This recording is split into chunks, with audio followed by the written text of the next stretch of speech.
Was anything achieved in terms of moving this conflict closer to a close, in terms of a ceasefire, in terms of a pause of fighting? Anything that came out of the meetings between the two sides yesterday? Well, on the face of it, it appears that we are no closer to a ceasefire agreement.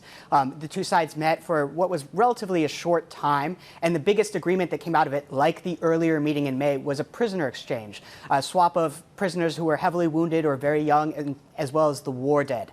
Now, that said, the two sides did exchange memorandum laying out their positions to reach a ceasefire. The Russian side handed Ukraine a two-part memorandum that Ukraine said that they would study, and Ukraine also proposed a meeting later this month.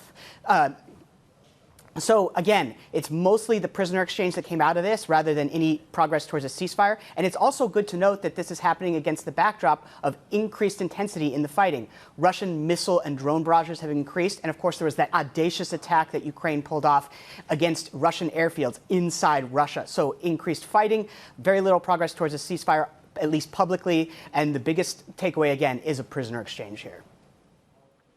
Greg, did the same sticking points come up with these talks? Is it about territory? Is it about the territorial demands of Russia, or are there other elements in terms of how this story has evolved? Absolutely. That is a key point. And of course, there are other elements. Ukraine has been demanding a 30-day unconditional ceasefire. Obviously, Russia has not agreed to that. They have been resisting that. But from the Russian side, their demands are quite serious. There's that territory demand that you mentioned. They want all of 4 territories that they don't currently control and haven't militarily been able to take. They want Ukraine to withdraw from those territories before a ceasefire can start. They also want neutrality for Ukraine. They do not want Ukraine to be part of NATO. They want them to be a neutral country. And Russia has also laid forth a demand that Ukraine hold elections before any ceasefire starts. So these are very steep demands and very hard for Ukraine to accept all of them, at least from where we stand today.